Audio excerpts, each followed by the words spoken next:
করতে চাই, তাহলে এক্স ইন্টু, এটা ভাগ আকারে ছিল, গুণ হয়ে যাবে, গুণ হয়ে গেলে টুটা উপরে যাবে, ওয়ানটা নিচে আসবে, ঠিক আছে। সো এটা ক্যালকুলেশন করলে হচ্ছে -2x হবে, এই ওয়ানটা কিন্তু আর থাকতেছে না, ঠিক আছে, নিচের ওয়ান দেওয়ার দরকার নেই। সো এই প্রসেসে মূলত এই 2x চলে আসছে। এটাকে যদি আমরা সমাধান করি তাহলে 2 উপরে যাবে, 3 নিচে আসবে, তাহলে -2y/3। মাইনাসটা সবসময় আমরা উপরে দিই, এই জন্য উপরে চলে গেছে। এরপরে এটা 1/4, 1/4, 1/1/4, তার মানে 1 ইন্টু নিচের ভগ্নাংশটা উল্টে যায়,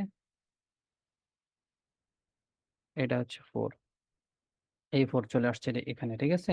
তো মাইনাস ছিল, এই জন্য -4 চলে আসছে। এখন আমরা এই দুইটাকে নিয়ে যদি কাজ করি, এই দুইটাকে নিয়ে কাজ করলে -2 is equal to -4, minus minus কাটা যায়, 2 দিয়ে 4কে ভাগ করলে 2 থাকে, তাহলে এক্স এর মান হচ্ছে 2।